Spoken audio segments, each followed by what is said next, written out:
This is our review of the updated Mercedes V-Class. Let's go!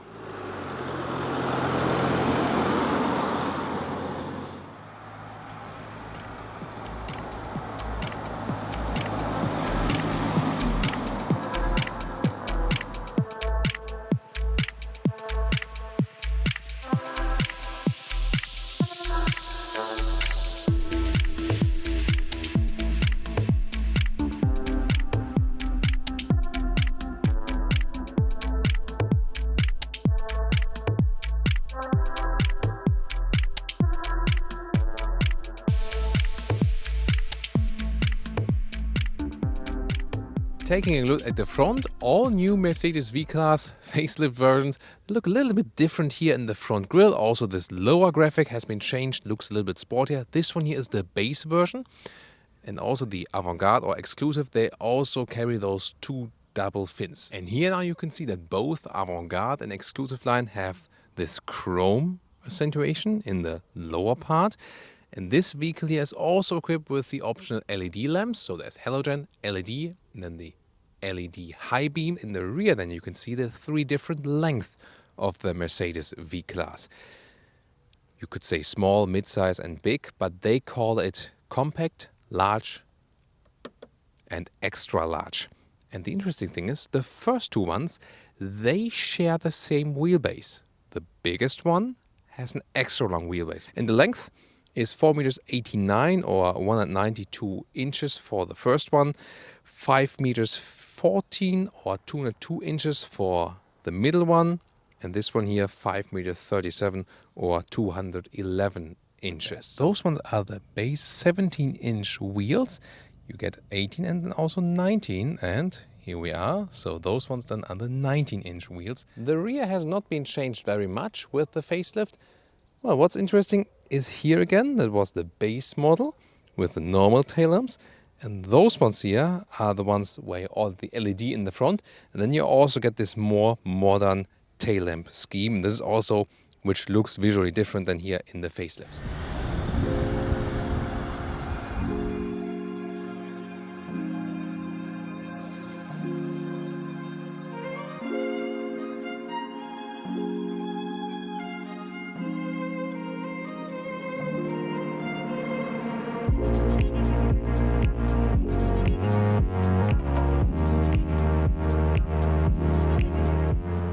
You have an upright seating position. It's like SUV-alike, but you know that's how a big van is also. And that makes it very comfortable also in the long term. Now with the facelift, they have not updated the infotainment system. That's what I criticize most. Yes, you have those new turbine vents and also some new inlets right there. And it still looks overall good here for the temperature change, for example, hotkeys for the GPS.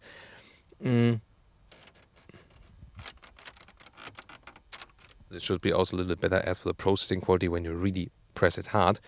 But I think, you know, the main thing is really why haven't they put the MBUX infotainment system here, for example, for at least Apple CarPlay and Android Auto, but also with the voice input also. But, you know, that has to be seen then for the next generation. They kept it with the infotainment system here. It's still a good map. You can still use your phone via Bluetooth, but that's about it then. Headroom, no problem. I'm 1.86 or 6'1". Or I could take the shortest version here, still enough leg room. And for getting in the rear, flip the seat like this, then you can also easily access it right there. And here we go.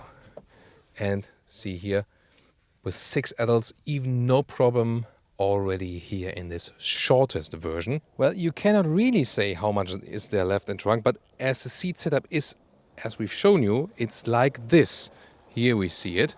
Then you have this length left, but you can see you can change it all here on the rails, how the seats are being operated, so it really depends on. So this would be the minimum length you have left then. And now interior with higher trim. Well, what are the differences? First of all, we have an Alcantara ceiling here. That's pretty nicely done. We have an aluminum trim right there. That looks pretty clean, but you can switch the styles all the way around if you like. Interesting here, we also have a panoramic roof. We have opened it at the moment, so this would be another option. There's also a separate climate control here for the rear seats. Take a look right here. temperature and also the vent strength. I can also close the panoramic roof again right here. And I can also show you how you can easily slide those seats forward. So you release this lower end here and then here we go. So there's a massive difference then. Now the mid-size size or the so-called long version. Here we also have an option electric tailgate. Yeah, I mean, this is of course more practical than with the manual one. It's really a question of philosophy. Then this top part here can be lifted up. Some foldable shopping baskets. Interesting idea. And you can put this split here up. You can also totally remove it. But in this way you can, for example, load in the things right there. And you here in this longer version you have at least 50 centimeters of luggage compartment, or even if the seating row is in the most backward positioned. And a third vehicle here with a mix of wood and this beige animal skin. And since this one is the extra long version, we still have even more luggage space. But when you drive this one, it's over with the feeling of driving a passenger car. That one then rather feels truck-like already. Even if we would have the seats in the most backward position, you can here see the increased length. So to the seated rails, it's about 75 centimeters, so 25 centimeters longer than from the interior trunk than the, let's say, mid version. Mercedes have updated the engines to the new emission standards. Those ones here are the diesels for Europe. So they have the SCR cleaning and meet the latest regulations. 2-liter 4-cylinder diesel engine, and the same is also being used in the passenger cars, either with 163 horsepower in the 220D, 190 horsepower in the 250D, or 239 horsepower in the new 300D, 500 newton meters of torque, and 7.9 seconds acceleration figure to 100 kilometers or 62 miles an hour. And there's also a new 9G-tronic automatic gearbox, and the V-Class is also available either with rear-wheel drive or also with all-wheel drive. So, engine updates was very interesting when we drive the car now very soon. And they also promise less vibrations on the interior from the engine. Let's see also about consumption and stuff. How does that one perform? And when you wonder about the US market, well, we've shown here the V-Class diesels here today. They are not available in the US because overall, in Europe, we have the Vito as commercial variant and the V-Class as a top-end high-luxury passenger variant. In the US, you have the Metris, which is just another name for the Vito. And the Metro is also more, let's say, the little bit rougher commercial van, which is available for cargo and for passenger transport, but it does not have the high-end luxury features that the V-Class is offering. The Metro is then also available with a 2-liter 4-cylinder petrol engine. And in general about the V-Class, it's really the case that it rather drives like a passenger car. So we have a very light steering, you don't have to steer that much, but the steering feels quite natural. The sound insulation is really very well done, so it's quite silent in here. I think you can also pick that up on camera. Also this diesel, they have worked that it's a little bit more silent, also is, transport less vibrations into the cabin. I mean, you feel some, it's diesel, but especially here in this new 300D horsepower spec, 239 horsepower, it's actually quite powerful, and you don't have so much lag when you get on the throttle and need to wait until the turbo sets in and so on. So it's actually a quite refined ride. So that's quite good. Also, when you go in some slalom, you have a good control of the vehicle. It does not shake up too much. You can also go into a sport mode that turns up the gears a little bit higher. The suspension is actually very comfortable. It's a very good compromise that you can move the car around even in, let's say, some sporty way, but still also the bumps, or if you go over some speed humps and so on, they are evened out very well. The overview is nice to all of the side actually. That's just a building form of the vehicle. What does the facelift do in the driving? Well, it's more about this new engine, and it's a little bit more refined and with less vibrations. That's the main thing about the facelift. The other thing doesn't change too much in the driving perspective.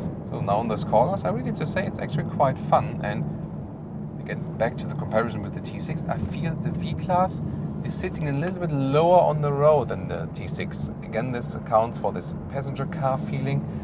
And when you are in those winding corners, I feel that the V-Class feels a little bit more at home doing that than with the T6. T6 is, to me, feels that it would be sitting a little bit higher. Just let's go to the sports mode and let's accelerate just like from 20 on, 20 kilometers, and let's go.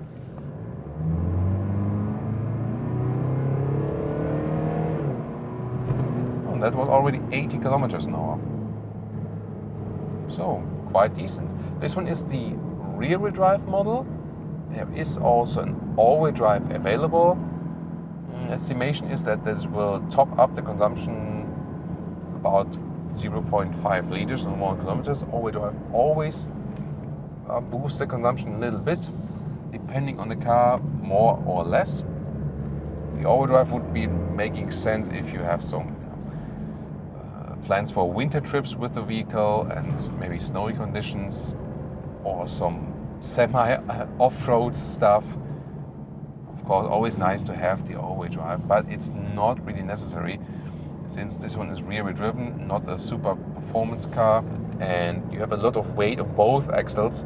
You will also still have a lot of traction just via the rear axle.